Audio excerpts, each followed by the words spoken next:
What if the boundary between life and death is not a definitive end, but merely a doorway to an uncharted cosmic ocean? What if consciousness, far from dissolving into the void, embarks upon its most profound journey? For centuries, humanity has wrestled with the great unraveling, the ultimate transition. Yet there exists a knowledge, transcribed on parchment over 1,200 years ago, that was deemed too potent, too liberating, to ever reach the masses. A manuscript whispered about in hushed tones, its teachings capable of dismantling empires built on fear and ignorance. Tonight, we unseal these forgotten texts. We will journey through the enigmatic landscape described within a work so profound, it has been deliberately obscured from common sight.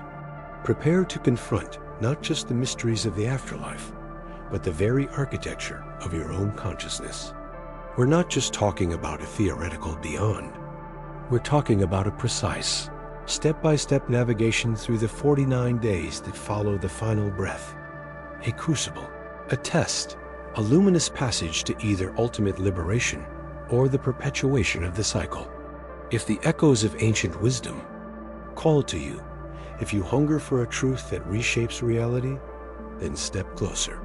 Like this video, subscribe to the channel, and join our pilgrimage into the heart of the Forbiddens, the Bardo Thodol, often mislabeled as a mere guide for the deceased, is in truth a profound treatise on consciousness itself.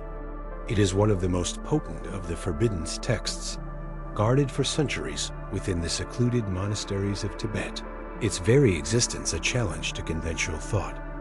This isn't some dusty relic for scholars.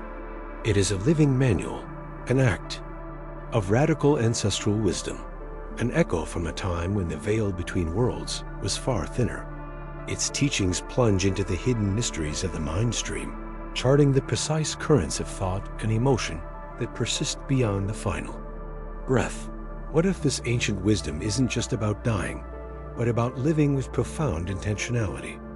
What if the journey through the Bardo states, those transitional phases between lives, is a metaphor, a blueprint for the spiritual awakening we can undertake right now?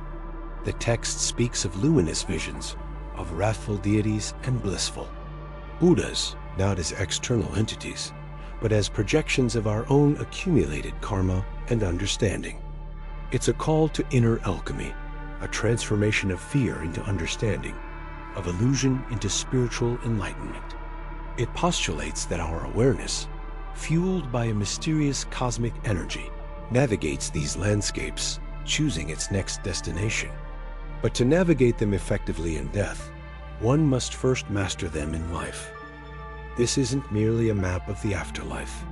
It's a mirror reflecting the unmanifested territories within each of us. How then do we prepare for a journey so vital, so ultimate, that its success determines the very fabric of our next existence? To prepare, my seeker, is to understand that the grand theater of the Bardo is not merely a posthumous spectacle, but a living curriculum echoing through every conscious breath. The Sabidoria ancestral whispers that the lessons learned in the flicker of daily existence become the very compass points for navigating those 49 luminous days, a period not of oblivion, but of intense, accelerated revelation. Imagine, if you will, a crucible of transition where the raw elements of your being are refined, a profound test orchestrated by the very fabric of the cosmos. During this passage, the veil thins to an almost imperceptible gauze, revealing mysterios, occultos of your own deeper nature, not as external phenomena, but as emanations of your untamed mind stream. This isn't a passive journey. It is an active engagement with the very energies that constitute reality. The textos prohibidos, whispered across generations in forgotten tongues, are not just maps of the afterlife. They are blueprints for a radical alchemia interior. They instruct on how to transmute the raw data of your life, your attachments, your aversions, your deepest truths into a form pliable enough for true Illuminica spiritual. It's about recognizing the luminous clarity that underpins even the most terrifying visions. The energia cosmica that animates us in life becomes the very fuel for this post-mortem odyssey, a guiding current that, if properly understood, can lead to liberation. Yet many drift through this crucial period, unmoored, because they fail to practice this inner navigation while still embodied. Each of the 49 days presents a distinct challenge, a unique opportunity for recognition, or descent, a test of will and wisdom. What if the lessons of these days are not meant to be learned after death, but mastered now, to ensure the very quality of our consciousness endures? This journey is not just about what happens after the heart ceases its beat. It is about how we cultivate our awareness, our inner landscape, right here, right now. It's about understanding that the grand illusion we perceive as reality is but a shadow of deeper truths, waiting to be unveiled. The true test begins long before the final. Breath in every choice, every thought, every act of conscious awakening. It's about recognizing the signs, the subtle nudges from the universe that guide us towards our true spiritual purpose. But what are these signs, and how do we learn to truly perceive them amidst the cacophony of the waking world? The answers, my friend, are etched not in grand pronouncements, but in the subtle fabric of existence, waiting for an eye trained by Sabiduria Ancestral to perceive them. Consider the ancient wisdom traditions, often encoded in textos prohibidos, whispered only to those deemed ready to face the radical truth of being. They speak of the moment the breath ceases, when the gross elements dissolve, and consciousness, stripped bare, encounters the clear light of reality. This blinding brilliance is not merely a metaphor. It is the raw, unadulterated expression of universal energia cosmica, the very ground of all being.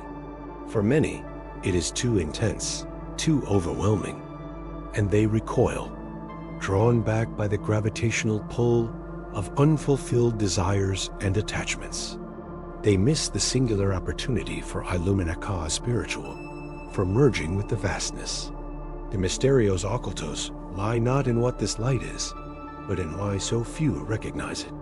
The capacity to surrender to this ultimate radiance is cultivated through a lifetime of alchemia interior, a deliberate practice of dismantling the false self, of seeing through the veils of illusion while still immersed in the waking dream. It is a profound process of preparing the vessel, sharpening perception, so that when the final curtain falls, the recognition is instantaneous, a homecoming rather than a terrifying void. How then do we begin this transformative work, this living alchemy that reshapes our destiny beyond the threshold of existence?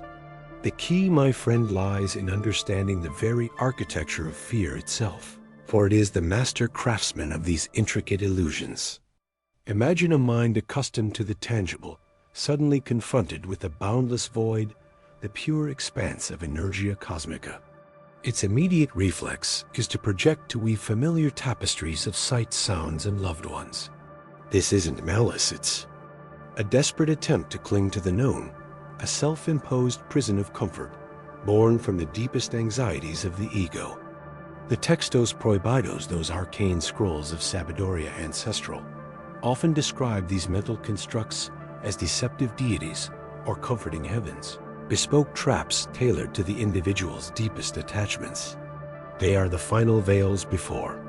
True Illumina Ka is spiritual, the most cunning of mysterios occultos, for they appear as salvation, yet are chains.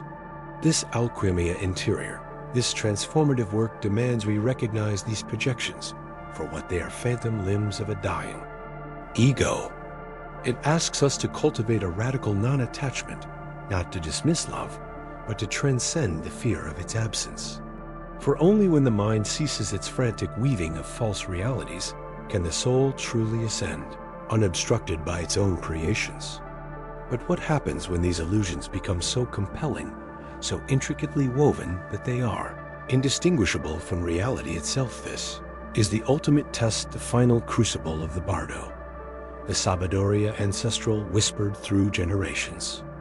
and enshrined in the Textos Prohibidos, speaks of realms where the heart's unfulfilled longing manifests as paradises and its deepest resentments as hells. Consider the Tibetan Book of the Dead, a profound manual for navigating this very terrain. It doesn't describe external demons, but rather the terrifying or blissful emanations of one's own consciousness.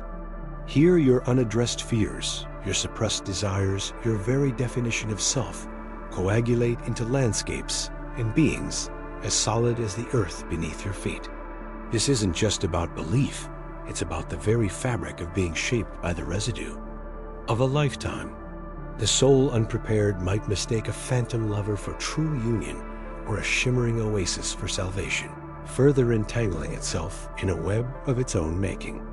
These mysterios occultos aren't hidden from us by some cosmic censor, but by our own refusal to look inward to perform the painful yet liberating alquimia interior while still embodied. For in that intermediate state, the pure energia cosmica acts as a mirror, instantly reflecting every nuance of your being. To mistake the reflection for the true self, to cling to the mirage, is to delay true illumina ca espiritual, to extend the cycle of becoming. It is why the masters speak not of conquering death, but of conquering the self before death. But what if the very concept of self itself is the most elaborate illusion of all? But what if the very concept of self is the most elaborate of illusions? For it is at this threshold, in the bardo of pure reality, that ancient wisdom warns us of the ultimate test, the dissolution not only of form, but of the very notion of an individual center.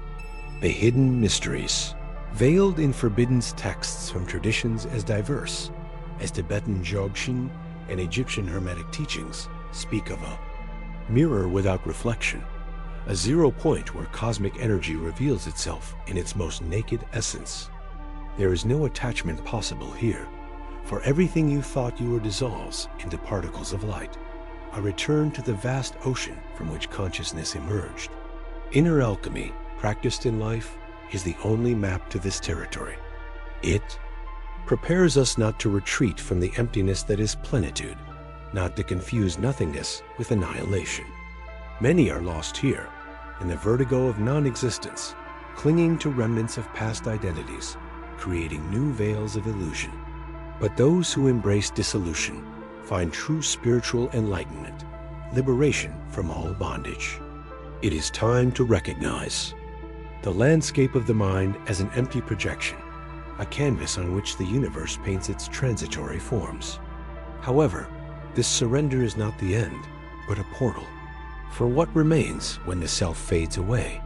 And how does this essence relate to the fabric of the cosmos? For what remains when the self fades? And how does this essence relate to the fabric of the cosmos? Ah, this is where the true challenge manifests. Even after the glimpse of the vast, infinite formlessness, cellular memory, the echo of earthly attachments pulls like an invisible magnet. Ancient wisdom, encoded in symbols and parables that have withstood the test of time, describes this as the moment of great confusion. The soul, stripped of its material anchor, but still imbued with patterns of affection and possession, desperately tries to return. It seeks the familiar warmth of loved ones, the security of familiar walls, the melody of the places it once called home. It is an irresistible current, a mirage of reunion that promises solace, but is in truth yet another web of the hidden mysteries of illusion. The forbidden texts of ancient esoteric schools, whispered in times of persecution, describe this yearning for return as a critical stage. It is the dying ego's final trap, an attempt to reconstitute form from the void. This resistance is not only a struggle against the inevitable, but a blindness to the very spiritual enlightenment that awaits. Each attempt at attachment, each pulse of longing for what was, is a drop of cosmic energy invested in a reality that no longer exists, creating even thicker veils. Inner alchemy, at this point, is no longer about transmuting lead into gold, but about disintegrating the last remnants of an attachment that insists on manifesting itself. It is time to understand that true home is not a physical place, but a frequency, a vibration that transcends matter. But how does one free oneself from a love that seems eternal, from a pain that seems intrinsic to one's existence? It is at this threshold, after the current of attachment, that the soul encounters its first vision. Ancient wisdom warns us that they are mirrors, reflections of the spiritual enlightenment itself that lies dormant within the depths of the being. Initially, they manifest as beings of light, radiantly peaceful, ethereal forms that seem to call for a primordial recognition. They are aspects of your higher consciousness reaching out, a silent invitation to oneness. The inner alchemy in that moment is that of pure acceptance, of the unveiling of the truth that has always been there. If the soul, however, does not recognize this reflected essence of itself, if the veil of fear and guilt is too dense to pierce, the vision becomes distorted. The hidden mysteries of the psyche are projected. Those beings of light transmute into terrifying entities, grotesque demons, giants of shadow, not of an external darkness, but of their own. The forbidden texts, such as the Bardo Thodol, describe these projections as wrathful deities, but warn that they are nothing more than manifestations of the cosmic energy of one's own mind, distorted by one's unresolved guilt and fears. Each horrifying face, each dissonant scream, is an echo of one's own shadows demanding recognition. This confrontation is the final crucible of inner alchemy, where acceptance becomes the only currency for transmuting terror into liberation. The question that remains is, where do these shadows really come from? The answer lies in the densest veil of existence, which ancient wisdom calls the Great Mirror. It is not an external tribunal, a divine judgment, but the pinnacle of inner alchemy. The soul is then forced into an inescapable retrospect, reliving every unspoken word, every fleeting thought, every consummated action, and most crucially, experiencing each of them from the perspective of those affected. Imagine feeling the pain you caused, the joy you inspired, the indifference you wounded, all through the eyes of another. The forbidden texts, like some fragments of the Egyptian Book of the Dead or certain passages of the Zohar, allude to this weighing of the heart as an internal balance, where the scales are consciousness itself. There is no hiding, for the very cosmic energy that wove your life reveals every thread. It is in the hidden mysteries of this mirror that true spiritual enlightenment begins to blossom. The shadow you saw earlier, in the stage of the wrathful deities, was merely the projection of unresolved potential. Now, in the mirror, you confront the reality of what you did with that potential. Every regret, every revelation of forgotten kindness is a portal. But what happens after the mirror shatters? What remains when your own story is completely dissected and internalized? When the mirror shatters, what remains is not dust, but the crystallized weight of emotions. It is not an external judgment, but the soul itself weighing itself on the scales of its being. Guilt, regret, the viscous attachment to the loose threads of existence. These do not disappear into the ether. They become seeds. Ancient wisdom whispers that the vibratory quality of these seeds determines the soil in which the soul will germinate again. If remorse and pain are intense, the inner alchemy of the afterlife, a mystery hidden to most, can redirect this energy toward denser spheres of experience, lives of greater trial, where unresolved karma can be confronted and transmuted. It is not punishment, but resonance. Forbidden texts, such as the Tibetan Bardo Thodol or the Egyptian Book of the Dead, describe these afterlife states as portals where the mind, stripped of the body, confronts its own creations. Cosmic energy does not discriminate. It merely reflects. Spiritual enlightenment is delayed not by divine decree, but by the density of the soul's own shadow. Those who depart with a light heart, freed from the bonds of guilt and desire, are the few who can consciously choose the next path, or even dissolve into unity. But what about the vast majority, trapped in the web of their own emotional creations? What happens when attachment to an unresolved past becomes the only beacon guiding the way back? It is at this threshold, in the diaphanous veil between what was and what could be, that the final test manifests itself. Ancient wisdom speaks of visions. These are not punishments or rewards, but subtle projections, the ego's final and most seductive deception. The soul, weary of painful introspection, is presented with an illusory paradise, the reunion with departed loved ones, the fulfillment of unfulfilled dreams, the promise of a life devoid of pain and new purpose. These are the comforting visions, the flashes of the next incarnation, woven by cosmic energy itself like a mirror of the deepest, most unresolved aspirations. Many are drawn to this mirage with the force of a magnet. It is here that the hidden mystery of the final choice reveals itself. If the soul, in its exhaustion or attachment, throws itself into these dreamscapes, embracing them as reality, it is immediately pulled back. Oblivion is the price. The new life begins. The memory of the previous journey dissolves like dew in the sun, and the cycle reaffirms itself.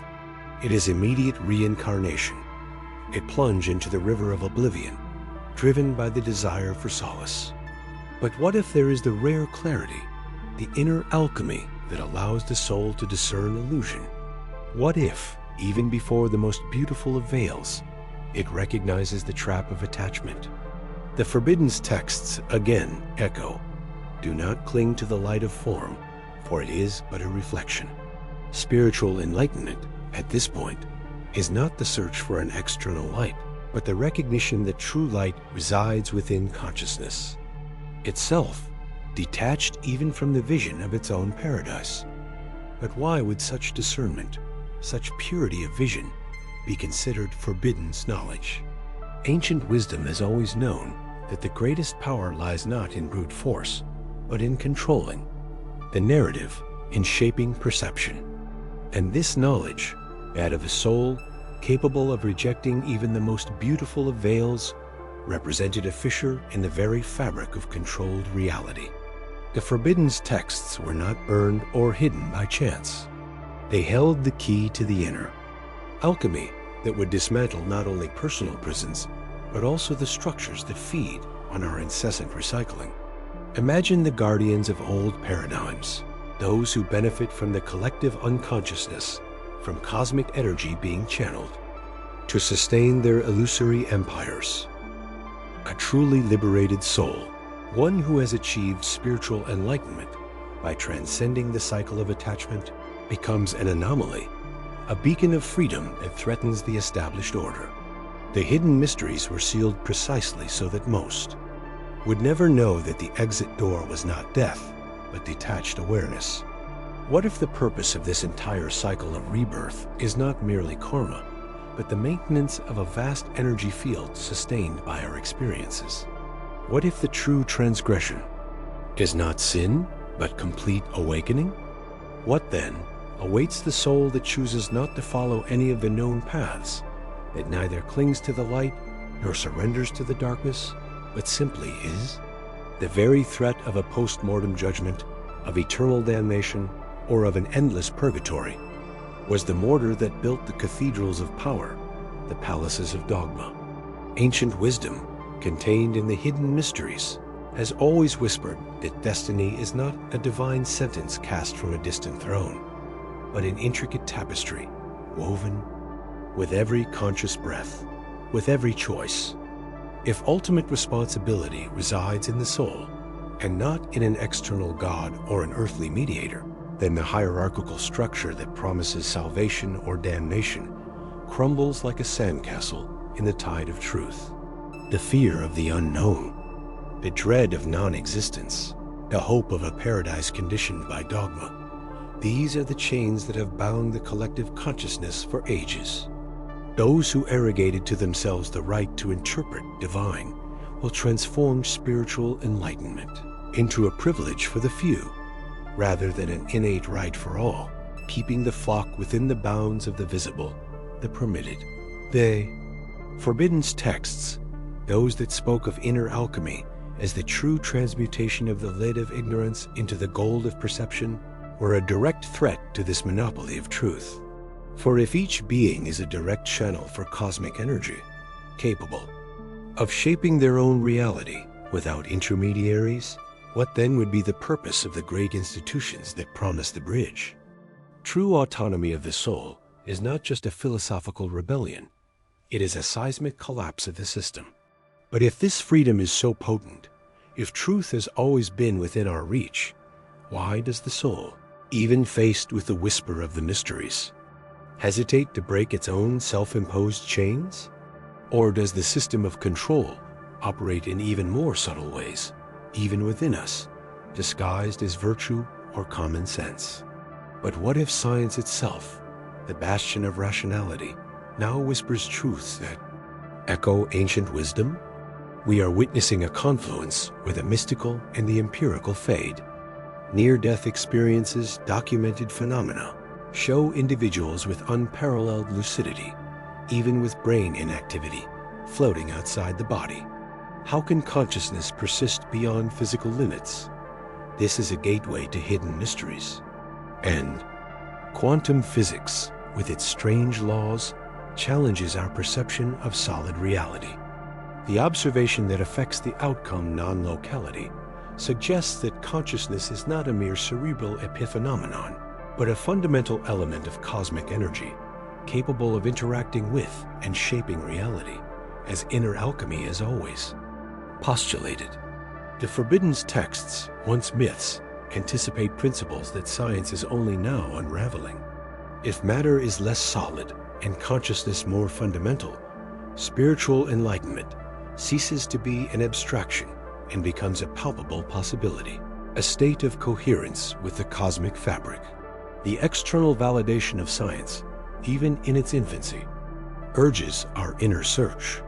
But if science validates these ancient mysteries, what does this tell us about the veil yet to be lifted? What if the key has always been on the threshold of perception, waiting for reality itself to bend and show us the way?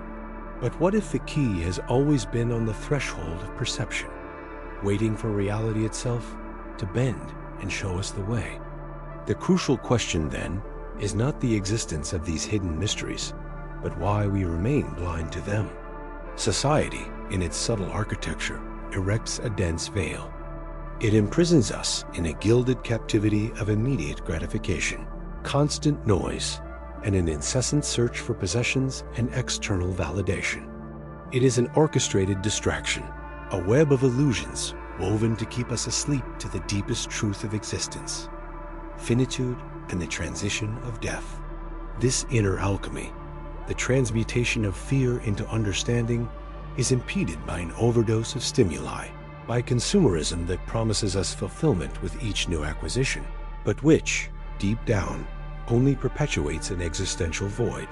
Think of the Egyptian pharaohs, the shamans of ancient tribes, the Tibetan monks who dedicated their entire lives to preparing for death, seeing it not as an end, but as the great passage. They understood that ancient wisdom resided in aligning with cosmic energy, not in resisting impermanence. Our forbidden texts, from Hermes Trismegistus to the Gnostics, have always warned of the matrix of Maya, the world of illusion that imprisons us. They call us to awaken to spiritual enlightenment, to free our consciousness from the bonds of ego and ephemeral matter. But how can we awaken when the outside world screams louder than the whisper of the soul? Society teaches us not to die, but to ignore death, to flee from it like a disease, making us easy prey to fear and the unknown. What prevents us from embracing this profound metamorphosis? And what happens when the smokescreen of distraction begins to dissipate and the threshold of a new perception reveals itself not as an end, but as the true beginning? What holds us back? The veil of self-imposed ignorance, the fear of the naked truth. But when this smokescreen fades, it reveals not a void, but the true arena where existence invites us to fight for consciousness. Life, in its essence, is not just a stage, but a laboratory, a chamber of inner alchemy where we are forged and tested. Each challenge, each loss, each moment of despair are not random obstacles, but precise tools to chip away at the rough rock of the ego, revealing the diamond of the soul. Ancient wisdom, recorded in forbidden texts such as the papyri of Ani or the Nag Hammadi fragments, has always whispered of this great test, a silent examination based not on memorization, but on experience, on how we navigate the turbulent currents of impermanence. The hidden mysteries of Gnosis affirm that true spiritual enlightenment is not a gift granted, but a hard-won achievement through the transmutation of lead into gold, of fear into freedom. We must tune into cosmic energy, this universal pulse that connects us to the whole, to understand that the test is the journey itself, the acceptance that each breath is an opportunity for awakening. Preparation does not come from books, but from the furnace of experience, where old beliefs disintegrate to give way to direct, unmediated knowledge.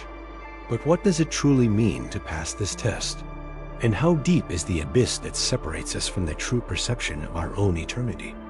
Passing this test is not about accumulating celestial merits, but about stripping away the layers of illusion that life itself weaves around us. Imagine life as a continuous series of bardos, small thresholds of transition. Each time a relationship dissolves, a career crumbles, or an existential crisis shakes your foundations, you are not just facing an external event. You are immersed in an earthly bardo, a psychological purgatory where masks fall and inner realities surface. The hidden mysteries of the Hermetic traditions have always taught that the shadow of death falls over every attachment, for everything transitory carries within itself the seed of its end. It is in this vulnerability that inner alchemy occurs, transforming the pain of loss into the gold of ancient wisdom. The forbidden texts, like fragments of the Egyptian Book of the Dead, were not only guides to the afterlife, but navigation manuals for daily existence, describing courts of consciousness where we judge ourselves. They urge us to recognize that spiritual enlightenment does not await our final breath. It manifests itself in the ability to detach from the transient and align with cosmic energy, the immutable pulse of the universe. The abyss that separates us from eternity is not temporal, but perceptual, a veil of Maya that dissolves when we dare to delve into the depths of our own being. But how do true initiates prepare to traverse these daily bardos without succumbing to the mirage of fear? But how do true initiates prepare to traverse these daily bardos without succumbing to the mirage of fear? The answer lies in inner alchemy, in the transmutation of mundane experience into the gold of pure consciousness. They live each breath as a rehearsal for the great detachment, cultivating a stillness that sees beyond transitory forms. The hidden mysteries, veiled under the guise of exoteric religions, have always pointed to the illusion of permanence. Ancient wisdom, encoded in symbols and parables, teaches that with each dawn, the veil between what was and what will be becomes thinner, and the ability to flow with this impermanence is the key to spiritual enlightenment. The forbidden texts, often burned and silenced by those who fear the power of truth, reveal exercises in disidentification, in observing the self without attachment to the narratives of the ego. They guide us to recognize that every loss, every rupture, is an opportunity to align our essence with the vastness of cosmic energy, which knows no limits or possessions. It is the recognition that true wealth lies not in what is accumulated, but in what can be released without pain. Those who cling fiercely to the illusions of matter, who build their lives on the quicksand of possessions and status, are those who fear the bardo most, for it demands the surrender of everything that was never truly theirs. Death, for them, is not just an end, but a theft. But what awaits those who refuse to see life as a constantly flowing river, who insist on building dams against the current of time. Those who resist the current find no harbor, but only the illusion of control that dissolves in the storm. True, wealth is not what is accumulated, but what can be released without attachment, embracing the fertile void that precedes all new creation. Consider, my fellow traveler, where does your true anchor rest in this river of continuous transformation? Share this vision with those whose souls yearn to untie the knots of illusion and sign up so that our flame continues to illuminate their paths. And to deepen your understanding of the veils of existence, don't miss our next meeting.